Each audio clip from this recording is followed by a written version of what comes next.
കർത്താവിൻ്റെ പരിശുദ്ധ നാമം ഈ രാത്രിയിൽ വാഴ്ത്തപ്പെടുമാറാകട്ടെ. സന്നിധിയിലായിരിക്കുന്ന എല്ലാ പ്രിയപ്പെട്ടവരും യേശുവിൻ്റെ നാമത്തിൽ സ്നേഹവും വന്ദനവും അറിയിക്കുന്നു. അപ്പോസ്തല പ്രവൃത്തികൾ 17-ാം അധ്യായമാണല്ലോ നാം ഈ കഴിഞ്ഞ ദിവസങ്ങളിൽ ദൈവ സന്നിധിയിൽ ധ്യാനിച്ച വേദഭാഗങ്ങൾ. അപ്പോസ്തലനായ പൗലോസിൻ്റെ അരയോവ കുന്നിന്മേലുള്ളൊരു പ്രസംഗമാണ് പ്രധാനമായിട്ടും ആ അധ്യായത്തിലെ ഒരു പ്രതിപാദ്യ വിഷയം. അഥേന എന്ന് പറയുന്ന പട്ടണത്തിൽ ചെന്ന് അവരോട് സുവിശേഷം പങ്കുവെക്കുന്ന പൗലോസിൻ്റെ ജീവിതാനുഭവത്തെക്കുറിച്ചാണ് നമുക്ക് കഴിഞ്ഞ ക്ലാസ്സിൽ ചിന്തിപ്പാനിടയായത്. ഈ അരോപക കുന്നിന്മേലുള്ള അല്ലെങ്കിൽ അരോപക കുന്ന് എന്ന് പറയുന്നത് ഒരു കുന്നിൻ പ്രദേശമാണ്. അപ്പോൾ തന്നെ ആ പ്രദേശത്തെക്കുറിച്ച് പറയുന്നത് അതൊരു അധികാര കേന്ദ്രം എന്ന് വേണമെങ്കിൽ അതിനെ മനസ്സിലാക്കുവാൻ കഴിയും. 300 പേര് കൂടുന്ന ഒരു കൗൺസിലായിരുന്നു എന്ന് നമുക്ക് മനസ്സിലാക്കുവാൻ കഴിയും. ഇതിൻ്റെ നടുവിലാണ് പൗലോസ് ചെന്ന് നിന്നുകൊണ്ട് പ്രസംഗിക്കുന്നതെന്ന് കാണുവാൻ സാധിക്കും. എന്നാൽ ആ പ്രസംഗത്തെ സംബന്ധിച്ച് മറ്റ് ഇതര സന്ദർഭങ്ങളിലൊക്കെ പൗലോസ് പ്രസംഗിച്ച പ്രസംഗത്തിൽ നിന്ന് വ്യത്യസ്തമായ ഒരു പ്രസംഗമായിരുന്നു അവിടെയുള്ള ഈ ഏതൻസിലുള്ള ജ്ഞാനികളായ അല്ലെങ്കിൽ തത്വജ്ഞാനികളായ മനുഷ്യരോടുള്ള പൗലോസിൻ്റെ പ്രസംഗം എന്ന് കാണുവാൻ സാധിക്കും. അപ്പോൾ ആ പ്രസംഗത്തിൽ ഉൾപ്പെടുത്തിയിരിക്കുന്ന ചില കാര്യങ്ങൾ നമുക്ക് വളരെ ചിന്തനീയമാണ്. കഴിഞ്ഞ ക്ലാസ്സിൽ ഞാൻ ഓർപ്പിച്ചിരുന്ന ആ പ്രസംഗത്തെ ഒന്ന് വിശകലനം ചെയ്ത് അല്പ ചിന്തകൾ നമുക്ക് ഒരുമിച്ച് ധ്യാനിപ്പാൻ ദൈവം സഹായിക്കട്ടെ. പൗലോസിൻ്റെ പ്രസംഗം 17-ാം അധ്യായം 22 മുതലുള്ള വേദഭാഗങ്ങളിലാണ് നമ്മൾ കാണുന്നത്. നമുക്ക് ആ ഭാഗം ഒന്ന് വീണ്ടും വായിക്കാം.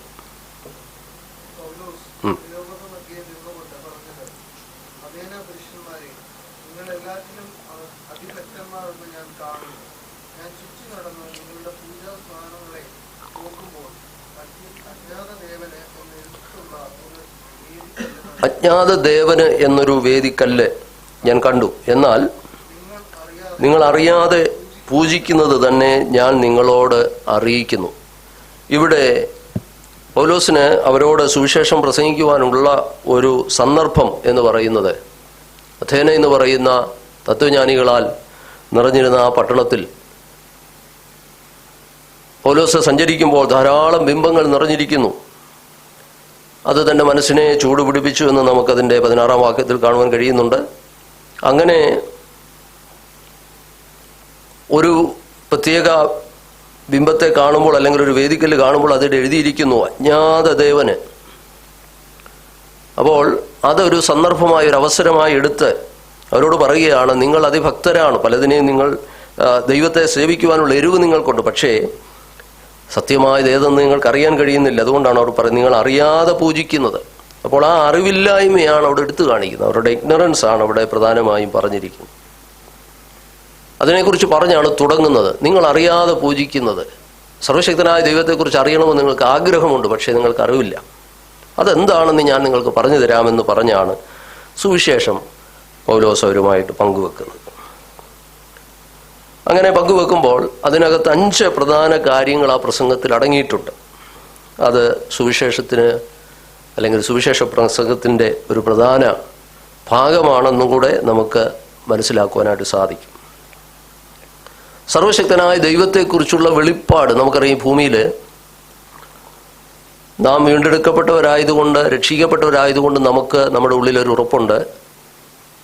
ദൈവം സൃഷ്ടാവായ ദൈവമാണെന്നും ദൈവം നമ്മുടെ പിതാവാണെന്നും അഥവാ ദൈവവചനം സത്യമാണെന്നും അത് ദൈനംദിന ജീവിതത്തിൽ നമ്മെ വഴി നടത്തുന്നു എന്നുള്ളത് നമ്മെ സംബന്ധിച്ചിടത്തോളം വളരെ അന്വർത്ഥമായൊരു കാര്യമാണ്. എന്നാൽ ഈ ലോകത്തിൽ ജീവിക്കുന്ന മനുഷ്യർക്കും ദൈവം വെളിപ്പാട് നൽകിയിട്ടുണ്ട്. അതിന് നാച്ചുറൽ റെവലേഷൻ എന്നോ ജനറൽ റെവലേഷൻ എന്നോ ഒക്കെ പറയാം. പ്രകൃതി നൽകുന്നൊരു വെളിപ്പാട്, പൊതുവായൊരു വെളിപ്പാട് എന്നൊക്കെ വേണമെങ്കിൽ നമുക്കതിനെ മനസ്സിലാക്കുവാൻ കഴിയും. അങ്ങനെ ഒരു വെളിപ്പാട് ദൈവം മനുഷ്യർക്ക് നൽകിയിട്ടുണ്ട്. ദൈവത്തെ അറിയുവാൻ, ദൈവത്തെ മനസ്സിലാക്കുവാൻ, സൃഷ്ടാവായൊരു ദൈവത്തെ മനസ്സിലാക്കുവാൻ. ഈ വേദഭാഗത്തോട് ചേർന്ന് നമ്മൾ റോമാലേഖനം കൂടെ പഠിക്കുമ്പോൾ പൗലോസ് തന്നെ അവിടെയും ഈ വെളിപ്പാടിനെ കുറിച്ച് വിശദമായി പറയുന്നുണ്ട്. ദൈവം പ്രകൃതിയിൽ നൽകിയ ഒരു വെളിപ്പാടുണ്ട്. അതിൽ കൂടെ ജീവനുള്ളൊരു ദൈവത്തെ അറിയുവാനുള്ള ഒരവസരം മനുഷ്യർക്ക് ദൈവം കൊടുക്കുന്നുണ്ട്. ഇവിടെയും 5 പ്രധാന കാര്യങ്ങൾ ഈ അഥേനക്കാരോട് അല്ലെങ്കിൽ സാംസ്കാരികമായി തത്വശാസ്ത്രപരമായി വളരെ മുന്നിൽ നിൽക്കുന്ന ഈ മനുഷ്യരോട് 5 പ്രധാന കാര്യങ്ങൾ പൗലോസ് ഈ പ്രസംഗത്തിൽ ഉൾപ്പെടുത്തുന്നുണ്ട്. അത് സർവശക്തനായ ദൈവത്തെക്കുറിച്ചാണ്. ഒന്ന്, അതിൻ്റെ 24-ാം വാക്യം നമുക്ക് വായിക്കാം. ലോകവും അതിലുള്ളതൊക്കെയും ഉണ്ടാക്കിയ ദൈവം. God is the creator. ദൈവം സൃഷ്ടാവായ ദൈവമാണ്. സകലത്തെയും ഉളവാക്കിയ ദൈവം, സകലത്തെയും നിർമ്മിച്ച ദൈവം, ഈ യൂണിവേഴ്സിനെ മുഴുവനായി നിർമ്മിച്ച ദൈവം. നമുക്കറിയാം, ഇവിടെ ഈ അഥേനരോട് പ്രസംഗിക്കുമ്പോൾ അതിന് മുമ്പുള്ള വേദഭാഗം നമുക്ക് കാണുവാൻ 2 പ്രധാനപ്പെട്ട ആശയത്തെ പിന്തുടരുന്നവരായിരുന്നു പ്രധാനമായിട്ടും ആ പട്ടണത്തിൽ ഉണ്ടായിരുന്നവർ. ഒന്ന്, എപ്പിക്യൂറിയൻസ് എന്ന് പറഞ്ഞാൽ തിന്നുക, കുടിക്കുക, ആനന്ദിക്കുക, നാളെ ചാകുമല്ലോ, അതായിരുന്നു അവരുടെ തത്വശാസ്ത്രം. എന്ന് പറഞ്ഞാൽ ഈ യൂണിവേഴ്സിൻ്റെ പിന്നിലൊരു ശക്തിയൊന്നുമില്ല, മനുഷ്യൻ ജീവിക്കുന്നു, മരിച്ചു കഴിഞ്ഞാൽ പിന്നെ മരണശേഷമൊന്നുമില്ല. ഇത് യാദൃശ്ചികമായി ഉണ്ടായതൊരു ഭൂമി. മനുഷ്യനും അതുപോലെ തന്നെ ഇവിടെ ജനിക്കുന്നു, കടന്നു പോകുന്നു, അതിലപ്പുറത്തൊന്നുമില്ല. മനുഷ്യൻ്റെ ആത്യന്തിക ലക്ഷ്യമെന്ന് പറയുന്നത് സന്തോഷിക്കുക, ജീവിതം ആസ്വാദികരമാക്കുക, അതിനപ്പുറത്തൊന്നുമില്ല എന്ന് വാദിക്കുന്ന ഒരു തത്വശാസ്ത്രമായിരുന്നു എപ്പിക്യൂരിയർ എന്ന് പറഞ്ഞ അതിൻ്റെ 18-ാം വാക്യത്തിൽ നമ്മൾ കാണുന്നുണ്ട്. എപ്പിക്യൂരിയരും രണ്ടാമതൊരു കൂട്ടരാരാണ്? സ്തോയിക്കർ. സ്തോയിക്കർ നേരെ വിപരീതമാണ്. അവർ ദൈവമുണ്ട്, പക്ഷേ ദൈവത്തിൻ്റെ അസ്തിത്വത്തെ വ്യത്യസ്തമായ നിലയിൽ ചിത്രീകരിക്കുന്നവരായിരുന്നു. എല്ലാറ്റിലും ദൈവമുണ്ടെന്നും എല്ലാം ദൈവമാണെന്നും ഒക്കെ വിശ്വസിക്കുന്ന വേറൊരു നിലയിലുള്ളൊരു വിശ്വാസം. അപ്പോൾ തന്നെ അവർക്ക് ഉയർപ്പിനെക്കുറിച്ചുള്ള ചിന്തയുണ്ടായിരുന്നു, ഉയർപ്പിനെക്കുറിച്ചുള്ളൊരു ചിന്ത. അപ്പോൾ 2 വ്യത്യസ്ത ചിന്താഗതികളായിരുന്നു, പ്രധാനമായി 2 വ്യത്യസ്ത ഫിലോസഫികളായിരുന്നു ഈ അഥേനയിൽ ഉണ്ടായിരുന്നതെന്ന് കാണുവാനായിട്ട് സാധിക്കും. അവരോടാണ് പറയുന്നത്, പൗലോസ് ഒന്നാമതായി പറയുന്നു, ദൈവം ലോകവും അതിലുള്ളതൊക്കെയും ഉണ്ടാക്കിയ ദൈവം, ദൈവം സകലത്തിൻ്റെയും സൃഷ്ടാവാണ്. അപ്പോൾ ഇത് എപ്പിക്യൂറിയൻസിനെ സംബന്ധിച്ചിടത്തോളം അവർക്ക് വളരെ പരിഹാസ്യമായി തോന്നിയെന്നാണ് നമുക്ക് ഒടുവിൽ കാണുവാൻ കഴിയുന്നത്. അപ്പം ദൈവം സകലത്തിൻ്റെ സൃഷ്ടാവായ ദൈവമാണ്. അതുകൊണ്ട് ഈ ക്ഷേത്രങ്ങളും പൂജകളും ബിംബങ്ങളും ഒക്കെ നിറഞ്ഞ ആ പട്ടണത്തെ നോക്കിക്കൊണ്ട് പൗലോസ് പറയുകയാണ്, ഇതിലൊന്നും ദൈവം വസിക്കുന്നില്ല. എൻ്റെ കാരണം എന്താണ്?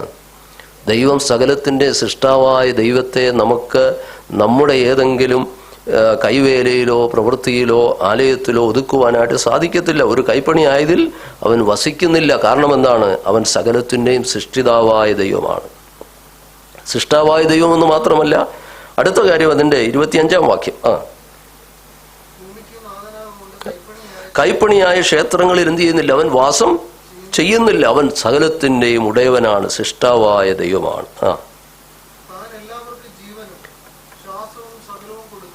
താൻ എല്ലാവർക്കും ജീവനും ശ്വാസവും സകലവും കൊടുക്കുന്നവനാകയാൽ. രണ്ടാമത്തെ ചിന്ത അതാണ്. ഈ ദൈവം സൃഷ്ടാവ് മാത്രമല്ല, അവൻ സംരക്ഷിക്കുന്ന ദൈവമാണ്. അഥവാ ജീവനും ശ്വാസവും സകലവും നൽകുന്ന ദൈവം. ഈ ദൈവം നമ്മെ ആശ്രയിച്ച് കഴിയുന്ന ദൈവമല്ല, നാം ദൈവത്തെ ആശ്രയിച്ച് കഴിയുന്നവരാണ് മനുഷ്യർ. അതാണ് ഇവിടെ പൗലോസ് പറയാൻ ഉദ്ദേശിക്കുന്നത്. നമുക്കിഷ്ടപ്പെട്ട ഒരു പെറ്റിനെ നമ്മൾ വളർത്തുന്നത് പോലെ അല്ല, നമ്മൾ മറ്റൊന്നിനെ സംരക്ഷിക്കുന്നത് പോലെ അല്ല ഈ ദൈവം. മറിച്ച് ഈ ദൈവം ആരാണ്? ഈ അഥേനയിലുള്ളവരോട് പറയുന്നു, ഈ ദൈവമാണ് നമ്മെ സൃഷ്ടിച്ചതും ഈ ദൈവമാണ് നമ്മെ നിലനിർത്തുന്നതും എന്ന് പൗലോസൂടെ പറയുകയാണ്. അപ്പോൾ സൃഷ്ടിതാവായ ദൈവം. അടുത്ത വാക്യം വായിച്ചാട്ടെ, 26, 27, 28 വാക്യം കൂടെ. ഭൂതലത്തിലെങ്ങും കുടിയിരുപ്പാൻ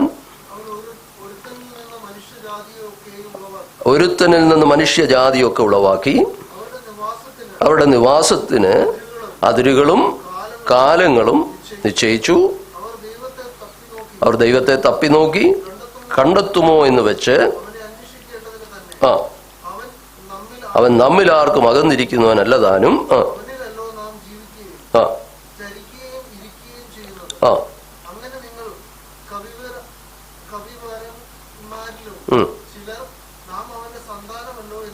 അപ്പൊ ഇവിടെ നമ്മൾ കാണുന്നത് നോക്കുക, ഭൂതലത്തിലെങ്ങും കുടിയിരുപ്പാൻ. പലപ്പോഴും നമ്മൾ ആ വാക്യം വായിക്കുകയും ചിന്തിക്കുകയൊക്കെ ചെയ്യുന്നവരാണ്. ഭൂതലത്തിലെങ്ങും കുടിയിരുപ്പാൻ ഈ ദൈവം എന്ത് ചെയ്തെന്നാണ്? അവൻ ഒരുത്തനിൽ നിന്ന് മനുഷ്യജാതിയെ മുഴുവനും എന്ത് ചെയ്തു? ഉളവാക്കി. മനുഷ്യജാതിയെ മുഴുവനും. അപ്പോൾ ഇത് നമുക്കറിയാം, പല സയൻറ്റിഫിക് ആയിട്ടുള്ള പല കണ്ടുപിടുത്തങ്ങൾ, പിൽക്കാലത്ത് വന്ന പല സയൻറ്റിഫിക് ആയിട്ടുള്ള കണ്ടുപിടുത്തങ്ങളെയൊക്കെ വെല്ലുവിളിക്കുന്ന ഒരു ദൈവത്തിൻ്റെ വചനമാണ്. നമുക്കറിയാം, എവല്യൂഷൻ തിയറിയൊക്കെ ഒരു കാലത്ത് വളരെ പ്രബലമായി വന്നെങ്കിലും പിന്നീട് അതൊക്കെ ദൈവവചനത്തിന് മുമ്പിൽ അതെല്ലാം പരാജയപ്പെട്ടു. കാരണം അതൊന്നും ആത്യന്തികമായി അതിനൊന്നും നിലനിൽപ്പില്ലാതെ പോയി. എന്നാൽ ദൈവവചനം ഇന്നും സത്യമായി നിലനിൽക്കുന്നു. നോക്കിയേ, ഭൂതലത്തിലെങ്ങും കുടിയിരിപ്പാൻ അവൻ ഒരുത്തനിൽ നിന്ന്, ആരായിരിക്കാം ആ ഒരുത്തൻ എന്ന് പറഞ്ഞിരിക്കുന്നത്? പേര് പറഞ്ഞിട്ടില്ലെങ്കിലും നമുക്കറിയാം, ആദാമെന്ന് പറയുന്ന ആദി മനുഷ്യനിൽ നിന്നാണ് ദൈവം മനുഷ്യജാതിയെ മുഴുവനും ഉളവാക്കി. അപ്പോൾ അത് മാത്രമല്ല, അവരുടെ നിവാസത്തിന് അതിരുകളും കാലങ്ങളും നിശ്ചയിച്ചു. പലപ്പോഴും നമ്മൾ ആ വേദഭാഗത്തു നിന്നൊക്കെ പ്രസംഗങ്ങൾ കേൾക്കാറുള്ളതാണ്. അപ്പോൾ മനുഷ്യജാതിയൊക്കെ ഉളവാക്കിയത്, മനുഷ്യജാതി എന്നാണ് മലയാളത്തിൽ കൊടുത്തിരിക്കുന്നതെങ്കിലും ഇംഗ്ലീഷിലെ ഓൾ നേഷൻ എന്നാണ്. എല്ലാ രാഷ്ട്രങ്ങളും എല്ലാ ദേശങ്ങളെയും ഓൾ നേഷൻ എന്നുള്ളൊരു പരിവർത്തനമാണ് ഒരു വിവർത്തനമാണ് കാണുവാൻ കഴിയുന്നത്. ചിലർ പറയുന്നു, നമ്മുടെ ഭൂമിയെ അധിവാസയോഗ്യമാക്കാൻ വേണ്ടി, ഈ ഭൂമിയെ അധിവാസയോഗ്യമാക്കാൻ വേണ്ടി ദൈവം പ്രിപ്പയർ ചെയ്ത് മനുഷ്യന് വേണ്ടി ഒരുക്കി കൊടുത്തു എന്ന ഒരാശയമാണ് ഇവിടെ പറഞ്ഞിരിക്കുന്നതെന്നാണ് ഒരു വ്യാഖ്യാനം.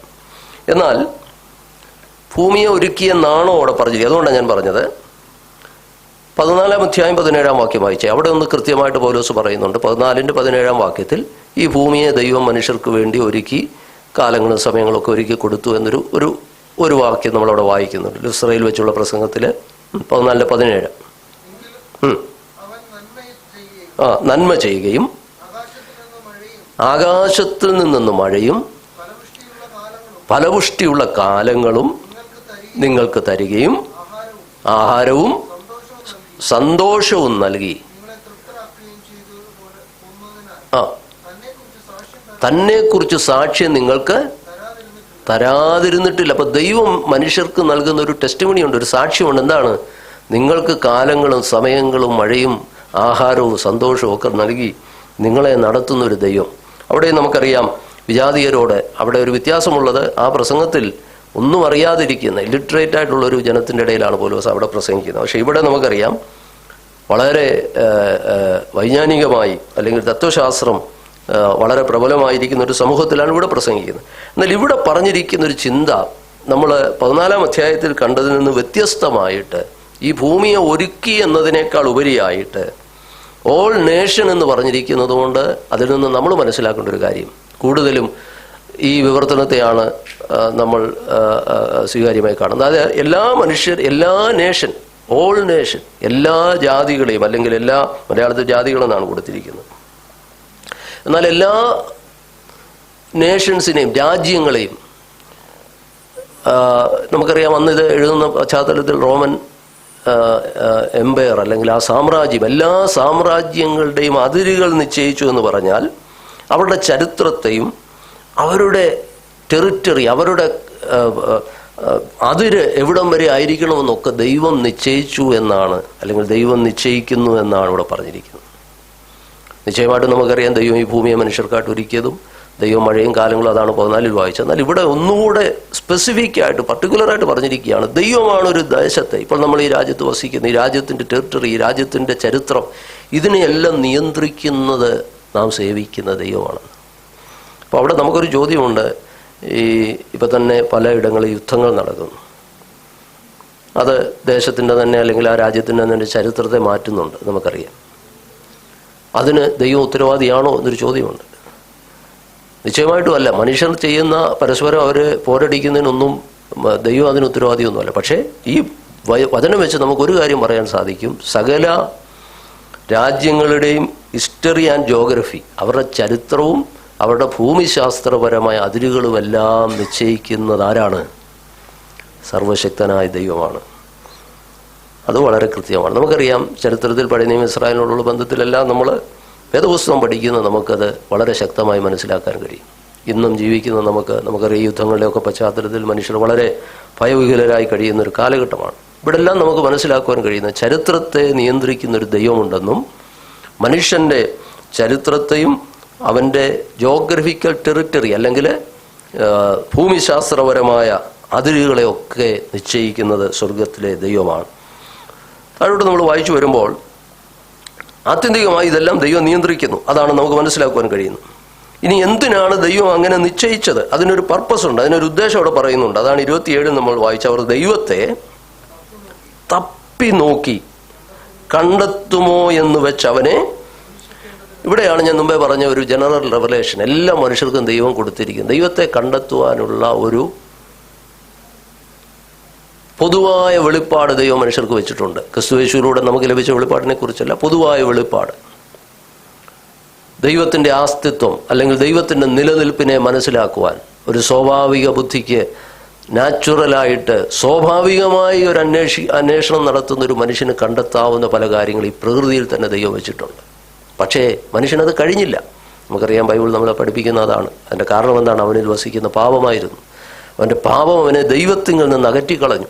ഇവിടെ അതിന് ഉപയോഗിച്ചിരിക്കുന്ന ഒരു പദം തപ്പി നോക്കുക എന്നാണ്. അതിനെ കൊടുത്തിരിക്കുന്ന ഗ്രീക്ക് പദം ഒരു ബ്ലൈൻഡ് മാൻ, ഒരു കണ്ണ് കാണാൻ വയ്യാത്ത ഒരാളിങ്ങനെ തപ്പി. കാരണം ദൈവത്തെ ആർക്കും കാണാൻ പറ്റത്തില്ല. അവനെ ഒന്ന് മനസ്സിലാക്കാനുള്ള ചിലത് ദൈവം ഈ ഭൂമിയിൽ വെച്ചിട്ടുണ്ട് എല്ലാ മനുഷ്യർക്കും. അപ്പം അങ്ങനെ തപ്പി നോക്കാൻ അവൻ ചെല്ലുമ്പോൾ ദൈവം അകന്നിരിക്കുന്നവനായിട്ട് അവന് തോന്നുന്നു. അതിൻ്റെ കാരണം എന്താണ്? അവനിലുള്ള പാപമാണ്. ദൈവം അകന്നവനായതുകൊണ്ടല്ല. അതുകൊണ്ടാണ് അടുത്ത വേഴ്സ് എഴുതിയിരിക്കുന്നു, നോക്കിയാൽ കണ്ടെത്തുമോ എന്ന് വെച്ച് അവനെ അന്വേഷിക്കേണ്ടത് തന്നെ അവൻ നമ്മിൽ ആർക്കും അകന്നിരിക്കും. ദൈവം ആർക്കും അകന്നിരിക്കുന്നവനല്ല. അപ്പൊ ഇങ്ങനെ തപ്പി നോക്കി കണ്ടെത്താത്തപ്പോൾ അവർ പറയുന്നത് എന്താണ്? ചിലർ പറയും ദൈവം ഇല്ലെന്ന് പറയും, ചിലർ പറയും ഇതാണ് ദൈവം എന്ന് പറഞ്ഞ് എന്തിനെങ്കിലും അവരുണ്ടാക്കി സേവിക്കുന്നു. മനസ്സിലാവുന്നുണ്ട് നിങ്ങൾക്ക്? അതാണ് ലോകം ചെയ്തുകൊണ്ടിരിക്കുന്നത്. എന്നാൽ വാസ്തവത്തിൽ എന്താ നടക്കുന്നത്? അവന് ദൈവത്തെക്കുറിച്ചുള്ള ഒരു ഉത്ബോധമുണ്ട്. അവനെ അന്വേഷിക്കാനായിട്ട് ചെല്ലും തോറും അവനിലുള്ള പാപം ദൈവത്തിൽ നിന്ന് അവനെ അകറ്റുകയാണ്. എന്നാൽ ആ പാപത്തിൽ നിന്ന് അവന് മുക്തി നേടിക്കഴിഞ്ഞാൽ ദൈവം അവന് ഏറ്റവും അരികിലാണ്. അതൊരു യാഥാർത്ഥ്യമാണ്. എന്നാൽ അവൻ കണ്ടെത്താൻ ചെല്ലും തോറും മനുഷ്യൻ എന്ത് ചെയ്യുന്നു? പാപത്തിൽ മുഴുകി അവൻ മുന്നോട്ട് പോകുന്നത് കൊണ്ട് ദൈവം അകന്നു നിൽക്കുന്നവനായിട്ട് അവന് തോന്നുന്നു. ദൈവം അകന്നു നിൽക്കുന്നു, ദൈവത്തെ അറിയാൻ കഴിയുന്നില്ല. നേരെ മറിച്ച് അവർ പറയുന്നു ദൈവം നമ്മളിൽ ഇൻട്രസ്റ്റഡും അല്ല, ദൈവം എന്നെക്കുറിച്ച് ചിന്തിക്കുന്നുമില്ല എന്നവർ വാദിക്കുന്നു. അതാണ് എപ്പിക്കൂരിയർ പറഞ്ഞുകൊണ്ടിരുന്നത്. അപ്പോൾ ആ മനുഷ്യനിലുള്ള പാപം ദൈവത്തിങ്കിൽ നിന്ന് അവനെ അകറ്റുന്ന നിമിത്തമായി ആ ദൈവത്തെ അനുഭവിക്കാൻ അവന് സാധിക്കുന്നില്ല. അങ്ങനെ വന്നപ്പോൾ അവരുണ്ടാക്കിയെടുത്തൊരു തത്വശാസ്ത്രമാണ് ദൈവം, അല്ലെങ്കിൽ സ്തോയിക്കർ പറഞ്ഞ, എപ്പിക്കൂറിയൻസിനെ സംബന്ധിച്ച് ദൈവവിശ്വാസം ഇല്ല അവർക്ക്. എന്നാൽ സ്തോയിക്കർ പറഞ്ഞ് ദൈവം അങ്ങ് അകന്നു നിൽക്കുന്നു, മനുഷ്യരുടെ കാര്യങ്ങളിൽ അവർ ഇടപെടുന്നില്ല, ദൈവം ഇടപെടുന്നില്ല, ദൈവത്തെ അറിയാൻ കഴിയുന്നില്ല. അപ്പോൾ ഇങ്ങനെയൊക്കെയുള്ളതായ കാര്യങ്ങളാണ് അവർക്ക്. എന്നാൽ അപ്പോസ്തലനായ പൗലോസ് പറയുകയാണ്, ഈ ദൈവം നമ്മളിൽ ആർക്കും എന്തല്ല, അകന്നിരിക്കുന്നവനല്ല. മനുഷ്യൻ തൻ്റെ പാപത്തെ ഏറ്റുപറഞ്ഞ് ദൈവത്തിങ്കിലേക്ക് അവൻ അടുത്തു വന്നാൽ ദൈവം നമുക്ക് സമീപസ്ഥനാണെന്നുള്ള ഒരു ചിന്ത അവിടെ പറയുന്നു. അടുത്തതായിട്ട് അതിൻ്റെ 28-ാം വാക്യത്തിന്റെ ആരംഭ ഭാഗത്തിൽ അവനിലല്ലോ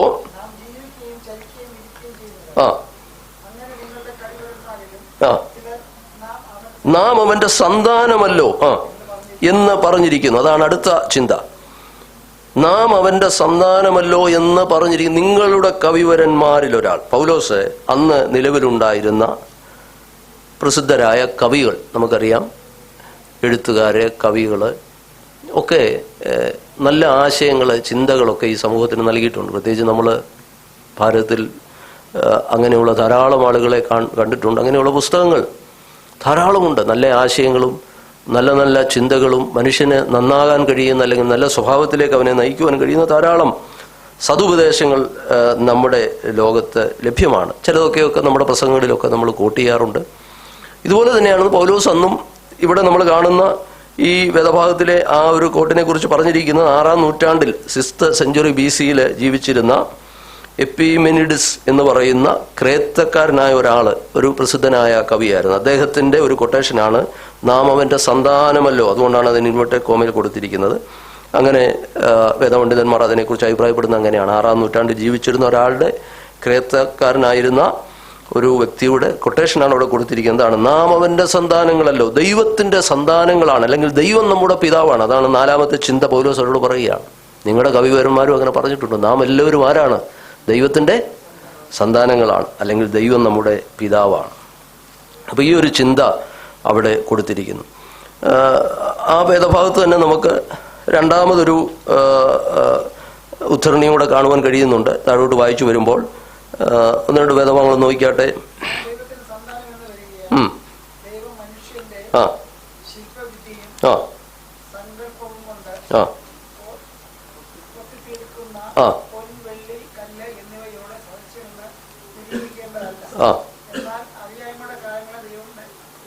നമ്മൾ 1-2 കൊരിന്ത്യർക്ക് എഴുതിയ 1 കൊരിന്ത്യർ 15-ാം അധ്യായം 33-ാം വാക്യം, തീത്തോസിന്റെ ലേഖനം 1:12, ഇങ്ങനെ 1-2 വേദഭാഗങ്ങളോടൊന്ന് നോക്കിയാൽ ഇവ കൂടാതെ പൗലോസ് ഉപയോഗിച്ച 1-2 ഉദ്ധരണികൾ അവിടെയൊക്കെ നമുക്ക് കാണുവാൻ കഴിയുന്നുണ്ട്. 1 കൊരിന്ത്യർ 15:33, വേറൊരാള് തീത്തോസ് 1:12 ഒന്ന് വായിച്ചാൽ നന്നായിരുന്നു. നിങ്ങളത് കണ്ട് അത് കൊട്ടേഷനിലാണ് ഇട്ടിരിക്കുന്നത്. അതും ഈ പറയുന്ന പൗലോസിന്റെ ഒരു ഉദ്ധരണിയാണെന്നാണ് പറയപ്പെടുന്നത്. 1 കൊരിന്ത്യർ 15:33 നമ്മൾ കാണുന്നത്, സദാചാരം കൊണ്ട് ദുർഭാഷണത്താൽ കെട്ടുപോകുന്നു. തീത്തോസ് 1:12 വായിച്ചിട്ട്, തീത്തോസ് 1:12.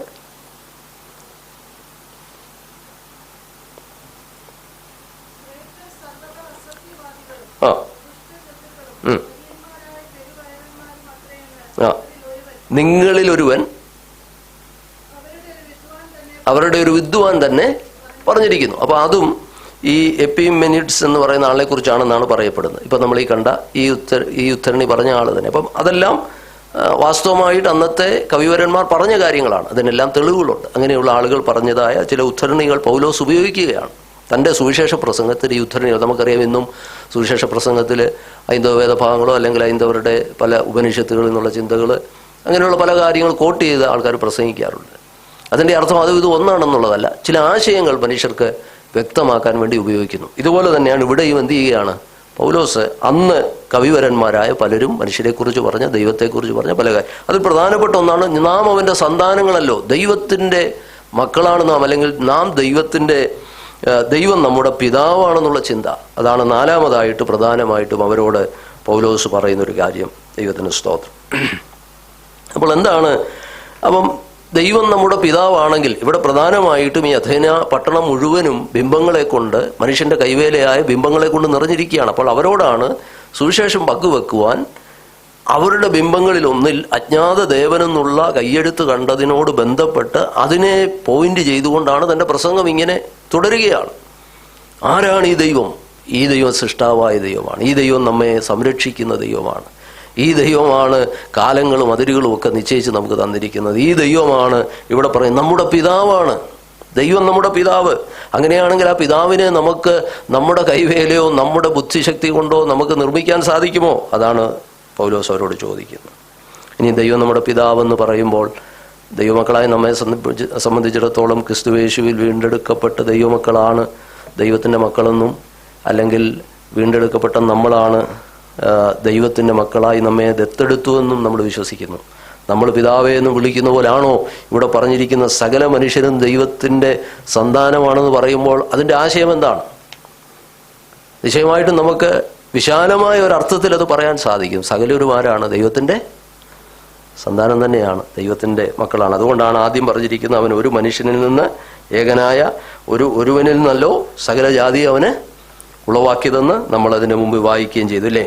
17-ന്റെ ആരംഭത്തിൽ നമ്മൾ തുടങ്ങിയത് അങ്ങനെയാണല്ലോ. അല്ലെങ്കിൽ താഴോട്ട് നമ്മൾ ദൈവം സകലത്തെയും നിർമ്മിച്ചതിനെ കുറിച്ച്, ഭൂതലത്തിലും കൂടിയിരിപ്പാൻ ഒരുത്തനിൽ നിന്ന് മനുഷ്യജാതിയൊക്കെ ഉളവാക്കി. അപ്പോൾ വളരെ വ്യക്തമായി ഇവിടെ പറഞ്ഞിരിക്കുന്നു, ദൈവത്തിൻ്റെ സന്താനങ്ങളാണ് നാം ഓരോരുത്തരും. അങ്ങനെയാണെങ്കിൽ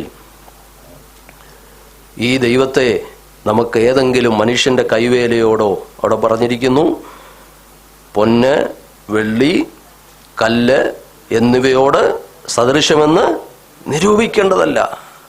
മനുഷ്യൻ കൊത്തിത്തീർക്കുന്ന അവന്റെ ശില്പവിദ്യ കൊണ്ട് കണ്ടുപിടിക്കുന്നതൊന്നുമല്ല, അവന്റെ സങ്കല്പത്തിൽ ഉളവാകുന്നതൊന്നുമല്ല ദൈവം. കാരണം എന്താണ്? നമ്മൾ അവന്റെ സന്താനങ്ങളാണ്. ദൈവം നമ്മുടെ പിതാവാണ്. ആ പിതാവിനെ നമുക്ക് നിർജീവമായിരിക്കുന്ന ഈ വസ്തുക്കളെ കൊണ്ടൊന്നും നമുക്ക് രൂപപ്പെടുത്തിയെടുക്കുന്നതൊന്നുമല്ല ദൈവം എന്നവരോട് വ്യക്തമാക്കുകയാണ്. അതുകൊണ്ടാണ് നിങ്ങൾ അറിയാത്തതിനെ സേവിക്കുന്നതെന്ന് പൗലോസ് പറയുകയാണ്. 5-മതൊരു കാര്യം കൂടെ പൗലോസോട്, ഈ ദൈവം ആരാണെന്നറിയാമോ? 5-ാം വാക്യം, അതിൻ്റെ 30-ാം വാക്യം. അറിയായ്മയുടെ കാലങ്ങളെ ദൈവം ലക്ഷ്യമാക്കാതെ ഇപ്പോൾ എല്ലായിടത്തും എല്ലാവരും മാനസാന്തരപ്പെടണമെന്ന് മനുഷ്യരോട് കൽപ്പിക്കുന്നു. അപ്പോൾ ഇവിടെ പ്രധാനമായിട്ടും 5-മതൊരു കാര്യം പറയുന്നത്, ദൈവം അറിയായ്മയുടെ തൻ്റെ പ്രസംഗത്തിൻ്റെ അവസാനത്തിലേക്ക് വരികയാണ്. തൻ്റെ പ്രസംഗത്തിൻ്റെ ആദ്യവും അവരുടെ അറിവില്ലായ്മയെ പോയിന്റ് ചെയ്തുകൊണ്ടാണ് തുടങ്ങുന്നത്. നിങ്ങൾ അറിയാത്തതിനെ ഭുജിക്കുന്നു, അറിയാത്തതിനെ സേവിക്കുന്നു. ഞാൻ നിങ്ങൾക്ക് പറഞ്ഞു തരാം, അതെന്താണെന്ന് ഞാൻ നിങ്ങളെ അറിയിക്കാം എന്ന് പറഞ്ഞുകൊണ്ടാണ് തൻ്റെ പ്രസംഗം തുടങ്ങുന്നത്. അവസാനമായി തൻ്റെ പ്രസംഗത്തിൻ്റെ അവസാന ഭാഗത്തും ആ അറിവില്ലായ്മയെക്കുറിച്ച് പറയുകയാണ്. എന്നാൽ അറിയായ്മയുടെ കാലങ്ങളെ ദൈവം എന്ത് ചെയ്യുന്നില്ല? ലക്ഷ്യമാക്കാതെ. ഇപ്പോൾ എല്ലായിടത്തും എല്ലാവരും മാനസാന്തരപ്പെടണമെന്ന്. ഇവിടെ ഒരു വ്യത്യാസമുണ്ട്. ആദ്യം അറിവില്ലായ്മയെക്കുറിച്ച് പറഞ്ഞെങ്കിലും അതിൻ്റെ അർത്ഥം ആ അറിവില്ലായ്മ എന്ന് പറയുന്നത് ദൈവം കാണാതിരുന്നതല്ല. മനുഷ്യൻ തൻ്റെ പാപത്തിൽ മുഴുകി ദൈവത്തിൽ നിന്ന് അകന്നു പോയതും അറിവില്ലായ്മയിൽ അവൻ ചെയ്തതൊന്നും ദൈവം കാണാതിരുന്നതല്ല. അതൊന്നും ദൈവത്തിന് മറവല്ല. അതൊന്നും ശിക്ഷയ്ക്ക് യോഗ്യമല്ലാതാകുന്നില്ല എന്ന് വളരെ അതിൽ നിന്ന് വ്യക്തമാണ്. നമ്മൾ ഈ ഭാഗം പഠിക്കുമ്പോൾ ആ അറിവില്ലായ്മ എന്ന് പറയുന്നത് നമ്മൾ ഒന്ന് രണ്ട് വേദഭാഗങ്ങൾ അതിനോട് ചേർത്ത് വായിക്കുമ്പോഴാണ് അത് നമുക്ക് മനസ്സിലാക്കുവാൻ കഴിയും. റോമാലേഖനം 1-ാം അധ്യായം അതിൻ്റെ 18-ാം വാക്യം വായിക്കുമ്പോൾ പൗലോസ് ഇവിടെ സ്ഥാപിക്കുവാൻ ശ്രമിക്കുന്നത് ഈ അറിവില്ലായ്മ നിങ്ങൾ അതിനെ മുൻപോട്ട് കൊണ്ടുപോയാൽ അത് കുറ്റകരമാണ്, അതിനൊരു കാരണമുണ്ട്. അതിലേക്കാണ് പരിശുദ്ധാത്മാവ് ഇവിടെ പൗലോസിലൂടെ അവരെ ബോധ്യപ്പെടുത്താൻ ശ്രമിക്കുന്നത്. 1:18 വായിച്ച റോമാലേഖനം 1:18 മുതൽ ചില വേദഭാഗം. അനീതി കൊണ്ട് സത്യത്തെ തടുക്കുന്ന. നോക്കുക, ഇവിടെ നമ്മൾ മനസ്സിലാക്കേണ്ടത് നിങ്ങളുടെ അറിവില്ലായ്മയുടെ കാലങ്ങളിൽ നിങ്ങൾക്ക് ദൈവത്തെ അറിയാനുള്ള അവസരമുണ്ടായിരുന്നു. ദൈവം വെളിപ്പാട് തന്നിട്ടുണ്ടായിരുന്നു. പക്ഷേ അത് നിങ്ങൾ അവഗണിച്ചത് എങ്ങനെയാണ്? മനുഷ്യൻ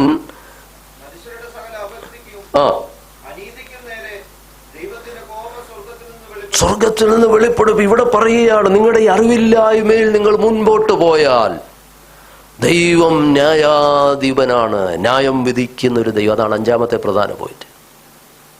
അതുകൊണ്ട് വളരെ ഗൗരവമായിട്ട് ഇവിടെ പറയുന്ന വിഷയം അതാണ്. അറിയായ്മയുടെ കാലങ്ങളെ ദൈവം ലക്ഷ്യമാക്കിയില്ല എന്ന് പറയുമ്പോൾ അതിൻ്റെ അർത്ഥം ദൈവം അറിഞ്ഞില്ലെന്നോ കണ്ടില്ലെന്നോ അത് ന്യായവിധിക്ക് യോഗ്യമല്ലെന്നോ ഒന്നുമല്ല. അതിൻ്റെ ഗൗരവത്തോടാണ് പൗലോസ് പറയുന്നത്. എന്നാൽ അന്ന് അങ്ങനെ ദൈവം ചെയ്യാതിരുന്നതിൻ്റെ കാരണം അതിൻ്റെ റോമാലേഖനം തന്നെ ഒരു വാക്യം കൊണ്ടൊന്ന് വായിച്ച് 3-ാം അധ്യായം അതിൻ്റെ 25 മുതൽ ചില വാക്കുകളൊന്ന് വായിച്ച്. ആ ആ ആ ആ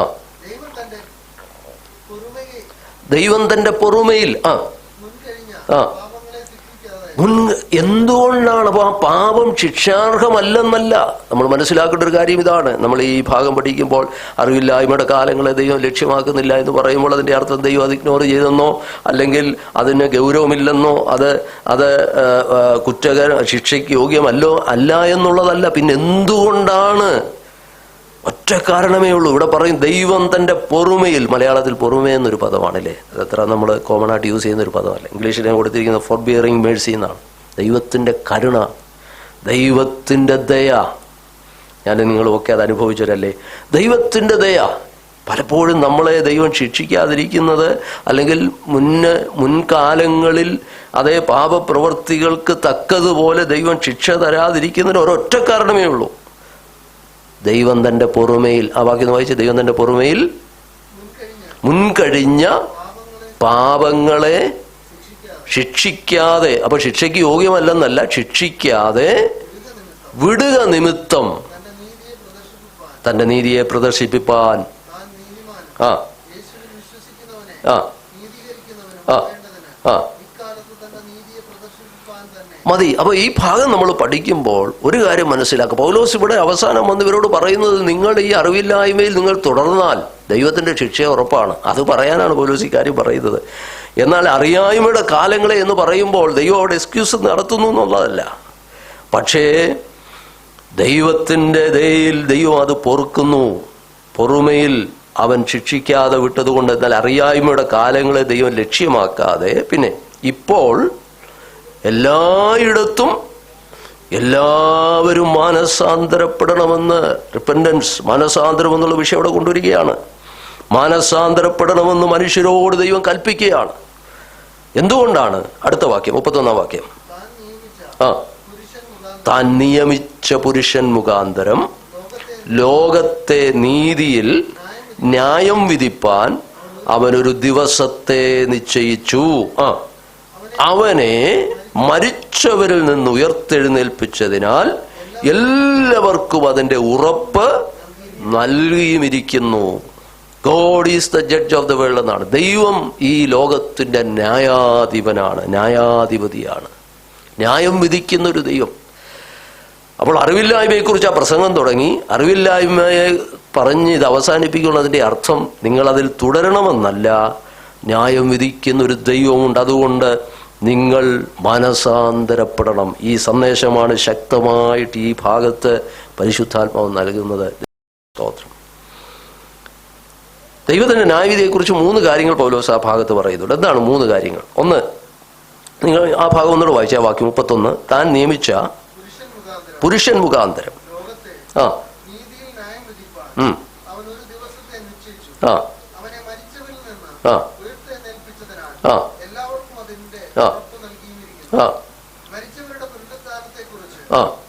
മതി. അപ്പൊ ഇവിടെ ദൈവം ന്യായവിധി നിയമിച്ചിരിക്കുന്നു. നിങ്ങൾ മാനസാന്തരപ്പെടണം. കാരണം എന്താണ്?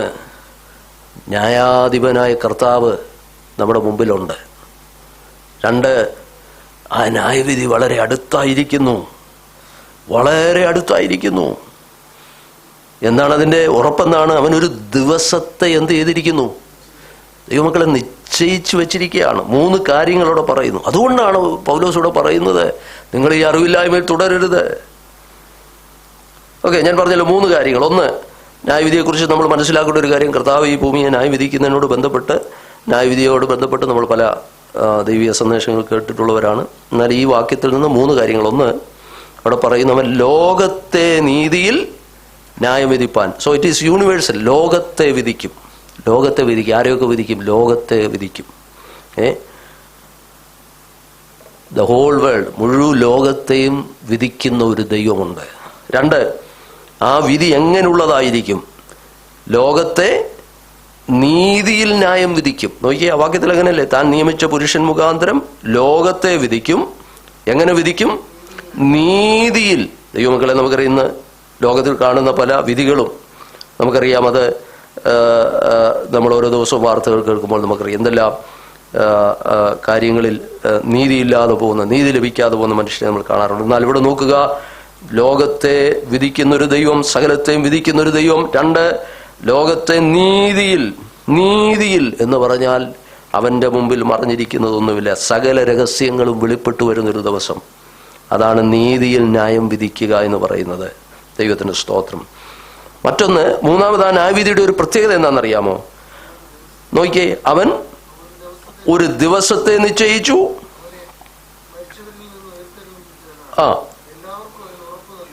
അപ്പൊ 3ാമത്തെ കാര്യം ആ ന്യായവിധിയെക്കുറിച്ച് പറഞ്ഞിരിക്കുക, താൻ നിയമിച്ച പുരുഷൻ മുഖാന്തരം ലോകത്തെ നീതി ന്യായം വിധിപ്പാൻ ഒരു ദിവസത്തെ നിശ്ചയിച്ചു. അത് ഇറ്റ് വിൽ ബി ഡെഫിനിറ്റ് എന്നാണ്. എന്തുകൊണ്ടാ? ന്യായം വിധിക്കാനുള്ള ദിവസവും നിശ്ചയിച്ചിട്ടുണ്ട്, ന്യായാധിപനെയും നിശ്ചയിച്ചു കഴിഞ്ഞു. മനസ്സിലാവുന്നുണ്ടോ? ഇതാണ് ദൈവിക ന്യായവിധിയുടെ 3 പ്രത്യേകത. ഒന്ന്, ഇറ്റ് വിൽ ബി യൂണിവേഴ്സൽ. അത് ലോകത്തെ ന്യായം വിധിക്കും, നീതിയോടുള്ള ന്യായവിധിയായിരിക്കും. 2, ആ ദിവസവും നിശ്ചയിച്ചു, ന്യായാധിപനെ നിശ്ചയിച്ചു. അല്ലേ?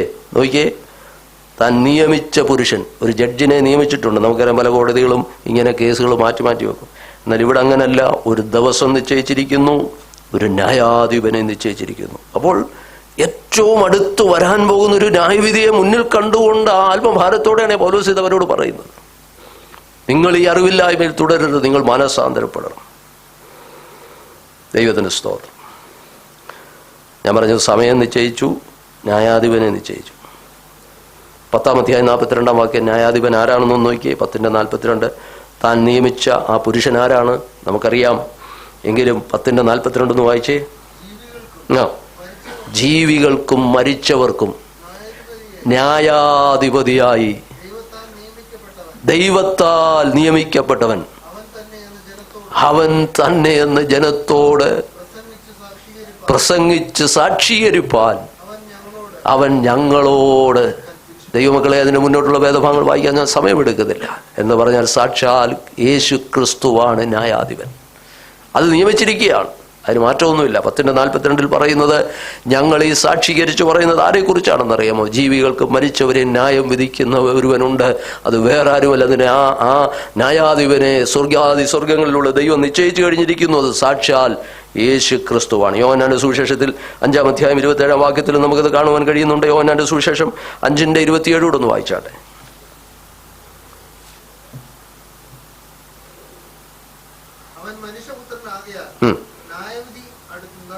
ന്യായവിധി നടത്തുവാൻ അവൻ അധികാരം മനുഷ്യപുത്രനാകയാൽ എന്ന് പറഞ്ഞാൽ സാക്ഷാൽ നമ്മുടെ വീണ്ടെടുപ്പുകാരനായ യേശു ക്രിസ്തു. ആമേൻ. പിതാവിന്റെ സന്നിധിയിൽ നിന്ന് നമ്മുടെ രക്ഷയ്ക്ക് വേണ്ടി കടന്നു വന്ന കർത്താവായ യേശു ക്രിസ്തുവാണ് ആര്? ന്യായാധിപൻ. യേശു ക്രിസ്തുവാണ് ജഡ്ജ്, ന്യായാധിപൻ.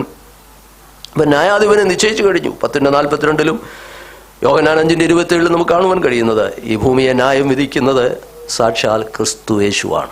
നീതിയോടെ ന്യായം വിധിക്കുന്നൊരു സമയം ആ ദിവസം നിശ്ചയിച്ചു, ന്യായാധിപനെ നിശ്ചയിച്ചു. പക്ഷെ നമ്മെ സംബന്ധിച്ചിടത്തോളം ആ ടൈം നമുക്ക് ദൈവം ഡിസ്ക്ലോസ് ചെയ്തിട്ടില്ല. അങ്ങനൊരു വ്യത്യാസമുണ്ട്. ന്യായാധിപനെ നമുക്കറിയാം, ദിവസവും നിശ്ചയിച്ചിട്ടുണ്ട്, പക്ഷെ ടൈം ഡിസ്ക്ലോസ് ചെയ്തിട്ടില്ല.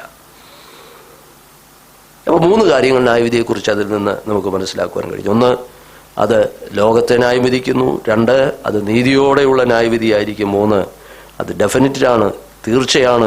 അതിൻ്റെ ദിവസവും ന്യായാധിപനെ നിശ്ചയിച്ചു. അപ്പോൾ ഈ പ്രസംഗം അവരോട് പറഞ്ഞ് അവരെ മാനസാന്തരത്തിനായി ആഹ്വാനം ചെയ്യുന്ന അനുഗ്രഹിക്കപ്പെട്ട ഒരു മെസ്സേജാണ് ഈ അരയോപ കുന്നിൽ തത്വജ്ഞാനികളായ മനുഷ്യരുടെ ഇടയിൽ നിന്നുകൊണ്ട് പൗലോസ് പ്രസംഗിക്കുന്നത്.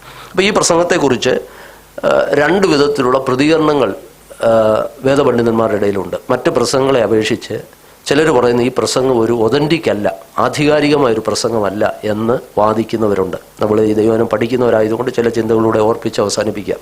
അതിന് പ്രധാനമായ കാരണം പറയുന്നത്, ഈ പ്രസംഗത്തിനകത്തൊന്നും പൗലോസ് മുൻ പ്രസംഗിച്ച കാര്യങ്ങളൊന്നുമില്ല. പൗലോസിൻ്റെ ആശയങ്ങൾ പലതിലും ഇത് കാണുന്നില്ല. പൗലോസ് സാധാരണ പ്രസംഗിക്കുന്നിടത്തെല്ലാം ഇവിടെ പറയുന്ന പല ആശയങ്ങളും അതിനോട് യോജിക്കുന്നില്ല എന്നൊക്കെ വാദിക്കുന്നവരുണ്ട്. അതുകൊണ്ട് ഒരു കൂട്ടർ പറയുന്നത് ഈ അപ്പോസ്തല പ്രവൃത്തി എഴുതിയത് ലൂക്കോസ് ആണെന്ന് നമുക്കറിയാം. അപ്പോൾ ഈ ലൂക്കോസ് തന്നെയാണ് ഇത് എഴുതി ചേർത്തത്. അതായത് വിജാതിയരുടെ മുമ്പിൽ ഒരു പ്രസംഗം എങ്ങനെ പ്രസംഗിക്കണം എന്നുള്ളതിന് അവർക്ക് നേരിട്ട് യേശു ക്രിസ്തുവിനെ കുറിച്ച് പറഞ്ഞാലൊന്നും അവർക്ക് മനസ്സിലാക്കാൻ ബുദ്ധിമുട്ടുണ്ട്. അതുകൊണ്ട് അവരോടൊരു പ്രസംഗം എങ്ങനെ പറയണമെന്ന് മനസ്സിലാക്കാനായിട്ട് ലൂക്കോസ്, ഇതിൻ്റെ എഴുത്തുകാരൻ തന്നെ ഇത് പിന്നീട് ചേർത്തതാകാം എന്ന് വാദിക്കുന്നവരുണ്ട്.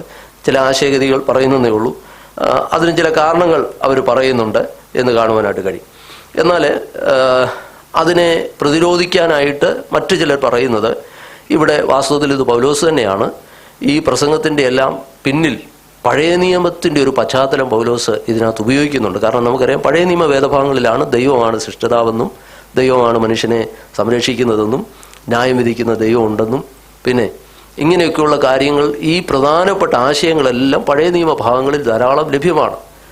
അപ്പോൾ അതുകൊണ്ട് പൗലോസ് ഈ പ്രസംഗത്തിൽ കൂടുതലും പഴയ നിയമത്തിലുള്ള ദൈവത്തെക്കുറിച്ചുള്ള വെളിപ്പാട് ആധാരമാക്കിയാണ് അവരോട്, വിജാതീയരായ അല്ലെങ്കിൽ തത്വജ്ഞാനികളായ മനുഷ്യരോട് സംസാരിച്ചതെന്ന് പറയുകയാണ് ചെയ്തത് എന്ന് കാണുവാൻ കഴിയും. മറ്റൊന്ന് ഞാൻ പറഞ്ഞില്ല, ഇത് ഫലപ്രാപ്തിയുള്ളൊരു പ്രസംഗമല്ലായിരുന്നു എന്ന് പറയാൻ ചിലർ പറയുന്നുണ്ട്. അതിൻ്റെ ഒരു കാരണം, ഒന്ന്, ഇത് ഒതന്റിക് അല്ല എന്ന് പറഞ്ഞാൽ ഇത് പൗലോസ് തന്നെ അല്ല എഴുതിയത് എന്ന് വാദിക്കുന്ന ഒരു കൂട്ടർ. അതിനാണ് ഞാൻ പറഞ്ഞത്, ഇത് പഴയ നിയമ പശ്ചാത്തലത്തിൽ എഴുതിയിരിക്കുന്നത് കൊണ്ടാണ് അങ്ങനെ തോന്നുന്നത് എന്നാണ് അതിനും മറുപടിയായിട്ട് പറയാനുള്ളത്. വേറൊരു കൂട്ടർ പറയുന്നു, ഇതിൻ്റെ റിസൾട്ട് നോക്കിയിട്ട്, സാധാരണയായി പൗലോസ് പോയി സുവിശേഷം പ്രസംഗിച്ചിടത്തെല്ലാം ധാരാളം പേര് രക്ഷിക്കപ്പെട്ടു, സഭ ഉടലെടുക്കുന്നു. യഥാർത്ഥമായി ദൈവവചനം പ്രസംഗിച്ചിടത്തെല്ലാം പൗലോസിന് കല്ലേറും വലിയ ഉപദ്രവം നേരിട്ടുണ്ട്. ഇവിടെ നോക്കിയാൽ ഇവിടെ ഒരു ഉപദ്രവമൊന്നും ഉണ്ടായില്ല, ആളുകൾ അധികം രക്ഷിക്കപ്പെട്ടുമില്ല. എന്നാൽ അതുകൊണ്ട് തന്നെ ഇത് ഈ അരൗപയോ കുന്നെന്ന് പറയുന്നത് ഞാൻ പറഞ്ഞു 300 പേരടങ്ങുന്ന ഒരു കൗൺസിലാണ്, ഒരു അധികാരം അവർക്കുണ്ട്. എന്നാൽ പണ്ടുണ്ടായിരുന്നത് പോലെ ജുഡീഷ്യലായിട്ടൊരു അധികാരം അല്ല, എന്നാൽ മതപരമായ കാര്യങ്ങളൊക്കെ തീരുമാനിക്കാനുള്ള ഒരു അധികാര കമ്മിറ്റിയുടെ മുമ്പിലാണ് ഈ പൗലോസ് പോയതെന്നും അവിടെ നിൽക്കുമ്പോൾ തന്നെ പ്രതിരോധിക്കാൻ വേണ്ടിയാണ് ഈ കാര്യങ്ങളൊക്കെ പൗലോസ് പറഞ്ഞതെന്നാണ് ഒരു കൂട്ടർ വാദിക്കുക. അതുകൊണ്ട് അതൊരു സുവിശേഷം വേണ്ട പോലെ പ്രസന്റ് ചെയ്തില്ല എന്ന് ഒരു കൂട്ടർ വാദിക്കുന്നുണ്ട്. അവരാണ് പറയുന്നത് ഇതിനകത്ത് ക്രൂശിനെ കുറിച്ചില്ല, യേശുവിനെ കുറിച്ച് എടുത്ത് പറഞ്ഞിട്ടില്ല എന്നിത്യാദി കാര്യങ്ങളൊക്കെ പറയുന്നുണ്ട്. എന്നാൽ നമ്മൾ ആ പ്രസംഗം നമ്മളിപ്പോൾ കണ്ടു, അതിനകത്തെല്ലാം നമ്മൾ മനസ്സിലാക്കേണ്ട ഒരു കാര്യം, ആദ്യം തന്നെ പറയട്ടെ, അങ്ങനെ ഇത് പിന്നീട് ഈ സ്ഥലത്തു നിന്ന് പൗലോസ് പോകുന്നത് എങ്ങോട്ടാണെന്ന് അറിയാമോ? കൊരിന്തിലോട്ടാണ് പോകുന്നത്.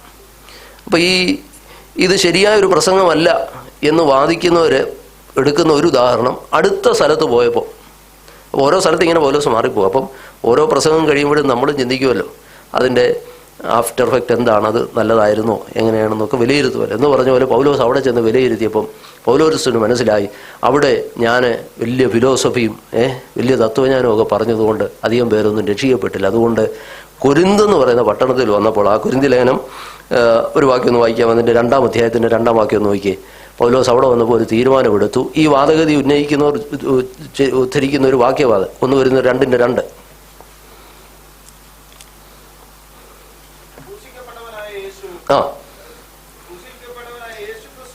യേശു ക്രിസ്തുവിനെ അല്ലാതെ മറ്റൊന്നും അറിയാത്തവനായി. ഇത് പൗലോസ് വളരെ നിരാശയോടെ, അതായത് മുമ്പ് പ്രസംഗിച്ച പ്രസംഗത്തെ ഓർത്ത് വിഷമത്തോടെ പറഞ്ഞതാണെന്നാണ് ഒരു കൂട്ടം വേദചിന്തകർ പറയുന്നത്. എന്ന് പറഞ്ഞാൽ, ഞാൻ അവിടെ അതേനെ ചെന്നപ്പോൾ വലിയ ഫിലോസഫിയും വലിയ തത്വജ്ഞാനമൊക്കെ പ്രസംഗിച്ചത് കൊണ്ട് വേണ്ട പോലെ അത് ഫലം കണ്ടില്ല. അതുകൊണ്ട് കൊരിന്തി വന്നപ്പോൾ തീരുമാനിച്ചു, ഇനി അതൊന്നുമില്ല, ക്രൂശിക്കപ്പെട്ട ക്രിസ്തുവിനെ അല്ലാതെ അവർ ഉന്നയിക്കുന്നൊരു വാദഗതിക്ക് എടുക്കുന്നൊരു വാക്യമാണ്. പക്ഷേ അതൊന്നുമല്ല അതിൻ്റെ സാരം, അതൊന്നുമല്ല അതിൻ്റെ സത്യം.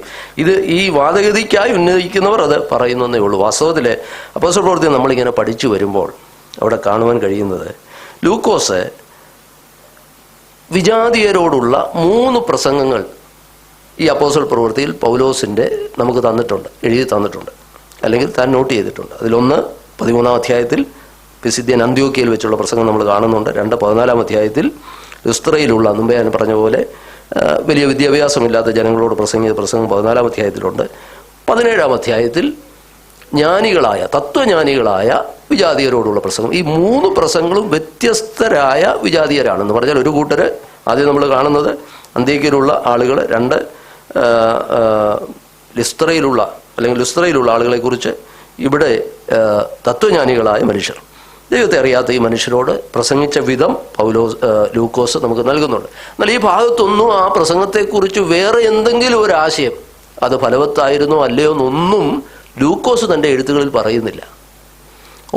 അതുകൊണ്ട് തന്നെ ഒരിക്കലും ഇത് ഫലവത്തായിരുന്നില്ല എന്ന് നമുക്ക് പറയാനൊക്കത്തില്ല. മറ്റൊന്ന്, എതിർപ്പില്ലാതിരുന്നതുകൊണ്ട് അത് ഫലവത്തായില്ലെന്ന് പറയാനൊക്കത്തില്ല. നമ്മൾ ആ വാക്യം വായിക്കുമ്പോൾ അവിടെ രക്ഷിക്കപ്പെട്ടില്ലെന്നല്ല, അതിന് 34-ാം വാക്യം നമ്മൾ വായിച്ച് അവസാനിപ്പിച്ചത് ഇങ്ങനെയാണ്: ചില പുരുഷന്മാർ അവനോട് ചേർന്ന് എന്ത് ചെയ്തു? വിശ്വസിച്ചു. ചില പുരുഷന്മാർ. പിന്നെ അവരിൽ അരയോപഗാസ്ഥാനിയായ ദിയാനോസിയോസ് എന്ന് പറയുന്ന ആള്, പിന്നീട് ചരിത്രം പറയുന്നത് ഈ അഥേനയിലെ തന്നെ ആദ്യത്തെ ബിഷപ്പായെന്ന് പറയുന്നുണ്ട്, അദ്ദേഹം രക്തസാക്ഷിയായെന്ന് പറയുന്നുണ്ട്. അപ്പം അരോപഗസ്ഥാനി എന്ന് പറഞ്ഞാൽ ആ കൗൺസിൽ അംഗമായിരുന്ന ഒരാൾ രക്ഷിക്കപ്പെട്ടു. പിന്നെ ദമരിസ് എന്ന പേരുള്ള ഒരു സ്ത്രീയുടെ പേരും പറഞ്ഞിട്ടുണ്ട്. എന്നിട്ട് പറയുകയാണ് മറ്റു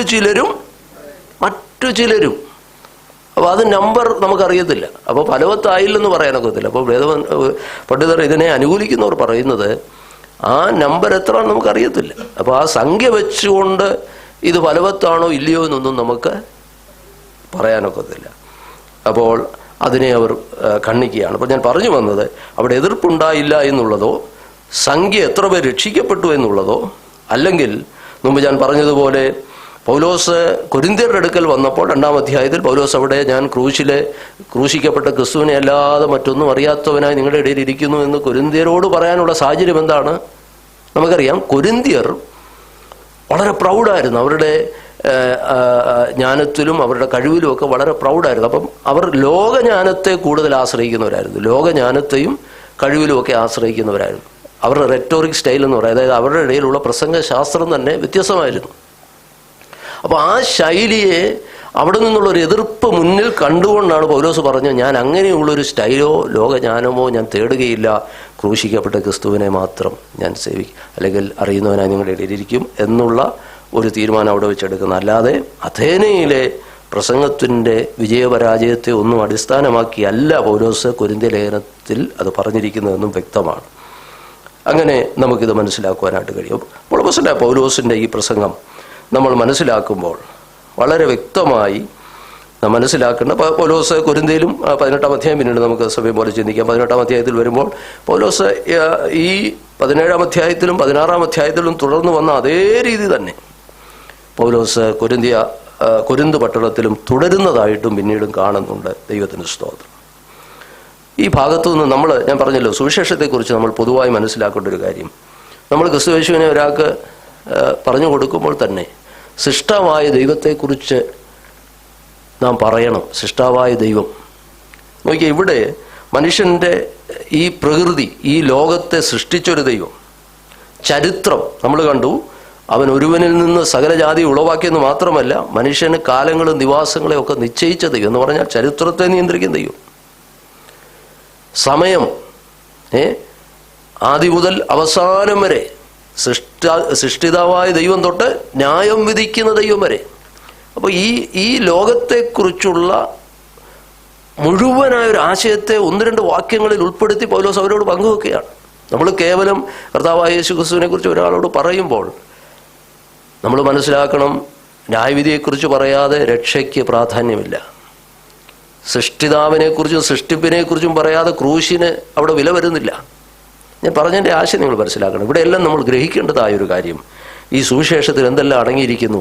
സൃഷ്ടിതാവായൊരു ദൈവം, സകലത്തെ സൃഷ്ടിച്ചൊരു ദൈവത്തെയാണ് നമ്മൾ സേവിക്കുന്നതെന്നും ചരിത്രത്തെ നിയന്ത്രിക്കുന്ന ഒരു കർത്താവിനെയാണ് നമ്മൾ പിൻപറ്റുന്നതെന്നും മനുഷ്യനെ സൃഷ്ടിച്ചത് മുതൽ ന്യായവിധി വരെ നമ്മളിൽ താല്പര്യമുള്ളൊരു ദൈവത്തെയാണ് നമ്മൾ സേവിക്കുന്നതും എന്നുള്ളൊരു ചിന്ത. ദൈവത്തിന് സ്തോത്രം. ഇവിടെയാണ് അഥേനർ പിന്തുടർന്ന വിഗ്രഹാരാധന എത്ര രൂക്ഷമായിട്ടാണ് പൗലോസ് ഇവിടെ ഈ ദൈവത്തെ നമുക്ക് ഏതെങ്കിലും നിർമ്മിതമായ വസ്തുക്കളിലോ അല്ലെങ്കിൽ അചേതനമായ ഏതെങ്കിലും കാര്യങ്ങളിലോ നമുക്ക് ഒതുക്കാൻ സാധ്യമല്ല. ഇന്ന് രാത്രി ദൈവമക്കളെ ഈ വിഗ്രഹാരാധനയെക്കുറിച്ച് പറയുമ്പോൾ നമ്മളൊരു കാര്യം മനസ്സിലാക്കണം. ഇന്ന് ജീവിച്ചിരിക്കുന്ന നമ്മളെ സംബന്ധിച്ചിടത്തോളം ഇങ്ങനെയുള്ള കൈകൊണ്ട് ഉണ്ടാക്കിയിരിക്കുന്ന വിഗ്രഹങ്ങളൊന്നും നമുക്കില്ല. പക്ഷേ ഈ വിഗ്രഹാരാധനയെക്കുറിച്ച് നമ്മൾ ബൈബിൾ പഠിക്കുമ്പോൾ, പ്രത്യേകിച്ച് പുതിയ നിയമത്തിൽ വളരെ നമ്മൾ സൂക്ഷിക്കേണ്ട ഒരു കാര്യം, നമ്മുടെ ദൈവം 5 കാര്യങ്ങൾ ഞാൻ ഓർപ്പിച്ചു.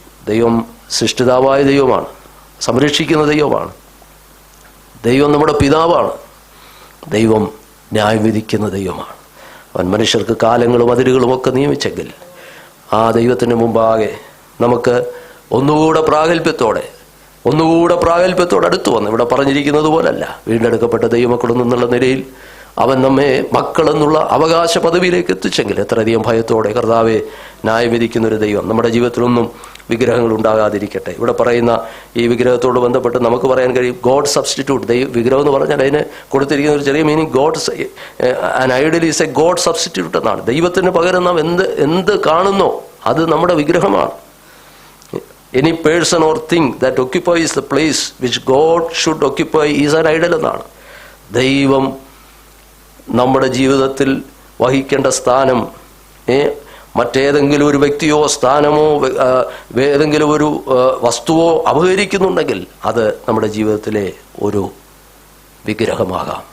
ധാരാളം വാക്യങ്ങളുണ്ട്. ഒരു വാക്യം ഇവിടെ വായിച്ച് അവസാനിപ്പിക്കാം. എഫെസ്യർ 5-ാം വാക്യത്തിൽ അവിടെ പൗലോസ് ചില കാര്യങ്ങൾ എഴുതുന്ന കൂട്ടത്തിൽ വേഗം ഓർപ്പിച്ചിരിക്കുന്ന ഒരു പദം മാത്രം, പല കാര്യങ്ങളുണ്ടെങ്കിലും അതോടെ ഒന്ന് ഓർപ്പിച്ച് നമുക്ക് പ്രാർത്ഥിക്കാം.